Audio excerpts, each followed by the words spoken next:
স্বাগত চ্যানেল 24 এর digital bulletin news line 24 এ। আপনাদের সাথে আছি শাকিল আহমদ। নববর্ষ উপলক্ষে নেত্রকোনায় হয়ে গেল ঐতিহ্যবাহী কুস্তি খেলা। অংশ নেন এলাকার তরুণ এবং অভিজ্ঞ কুস্তিগিররা। তাদের লড়াই দেখে মুগ্ধ নানা বয়সী দর্শকরা। উদ্যোক্তারা বলছেন, নতুন প্রজন্মকে বাঙালির ইতিহাস ঐতিহ্যের সঙ্গে পরিচয় করে দিতে এমন আয়োজন।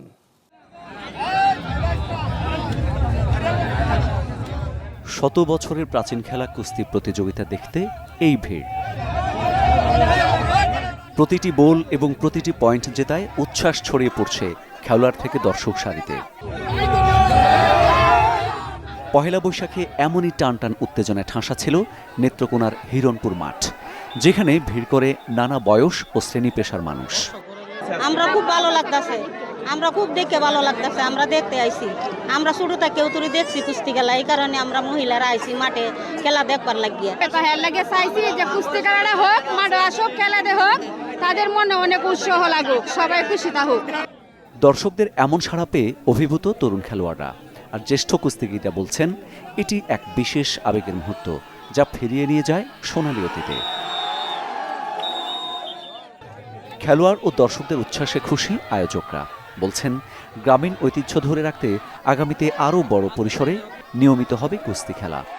আমাদের যে হাডুডু খেলা, লাঠি খেলা, কুস্তি খেলা, এই খেলাগুলোকে যদি আমরা সমাজে আবার প্রতিষ্ঠিত করতে পারি, তাহলে দেখা যাবে আমরা নতুন প্রজন্মের কাছে আমাদের যে জিনিসটি বিলুপ্ত হয়ে গেছিল সেগুলো আমরা তুলে ধরতে পারব।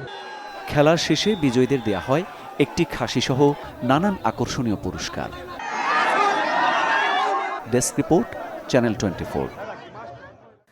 নর নারীর পিঠে ফোড়ানো হয় লোহার তৈরি বড়শি, যাতে দড়ি বেঁধে ঝুলিয়ে দেওয়া হয় লম্বা খুঁটির মাথায়। এরপর ঘোরানো হয় কয়েক দফা। একে বলে চরক ঘুল্লি। ঢাকের বাদ্যের তালে তালে মুখর চারপাশ, মাঠে লেগেছে হাজার মানুষের ভিড়। এই দৃশ্য গোপালগঞ্জ সদরের বড় ডোমরাসুর গ্রামে। চলছে শত বছরের পুরনো ঐতিহ্যবাহী চড়ক ঘুল্লি। এর মধ্যে বেশি আকর্ষণীয় 10 সন্ন্যাস ঘুল্লি। এই খেলায় অংশ নেয় 8 যুবক ও 2 নারী, যাদের পিঠে ফোড়ানো হয় লোহা দিয়ে তৈরি করে বড়শি। পরে মাঠের মাঝে গাছের লম্বা খুঁটির 8 মাথায় দড়ি বেঁধে ঝুলিয়ে দেওয়া হয় 10 জনকে। ঘোরানো হয় কয়েক দফা। বিকেল থেকে গোধূলি পর্যন্ত চলে এই খেলা, যা দেখে উচ্ছ্বসিত আগতরা। কেউ আনন্দ, আবার কেউ এসেছেন প্রথমবার অভিজ্ঞতা অর্জনের জন্য। দশম চড়ক অত্র এলাকায় এই যে প্রথম। আজকে আপনারা জানেন যে 10 জন লোক একই সাথে ঘুরবে, আমাদের একটা মঙ্গলময় পূজা, এবং আমরা এটাকে উৎসব হিসেবে নিয়েছি। আমাদের এটা অনেক ভালোই লেগেছে, তো আমরা এটা প্রথম আর্চলক দেখছি। চড়ক ঘুল্লিকে কেন্দ্র করে বসে গ্রামীণ মেলা। পসরা সাজানো হয় খাবার, গহনা, মিষ্টির দোকান ও মাটির খেলনার। বেচা কেনাও চলে ভালো। এটা একটা বিনোদন আর কি, এবং আমাদের বাঙালি সংস্কৃতির একটা অংশ বিশেষ। এই চড়ক দেখতে এসে আসলে খুবই ভালো লাগে। প্রত্যেক বছর এখানে এই চড়ক অনুষ্ঠিত হয়। এটা যুগ যুগ থাকি যাক, এবং আমরা চাই যে সবাই একসাথে আনন্দ করি, ফুর্তি করি।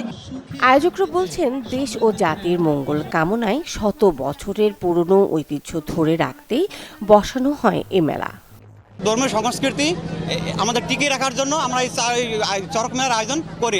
আর বিশেষ করে আমরা যেমন দুর্গাপূজা করি, আমাদের পূজা যেমন আমাদের আত্মীয় স্বজন সবাই আমরা একত্রিত করি, তেমনিভাবে আমরাও ঠিক এইভাবেই আমাদের এই আয়োজন দিয়ে আমরা আমাদের পরিবার পরিজন সবাই একত্রিত হওয়ার চেষ্টা করি।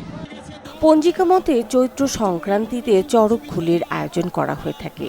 তবে এবার বাংলার নববর্ষে আনন্দ দিতে এবার শুরু হয় বৈশাখের 3য় দিন বৃহস্পতিবার বিকেলে। Desk report, channel 24।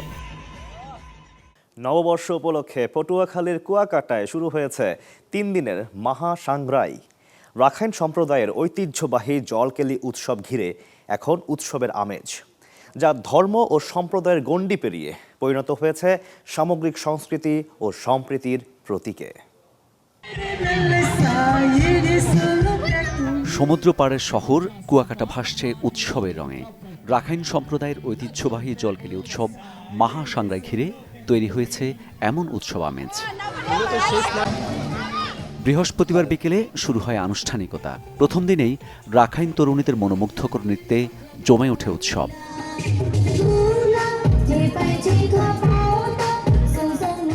নতুন বছরকে স্বাগত জানাতে একে অপর গায়ে পানি ছিটিয়ে শুরু হয় জলকেলি।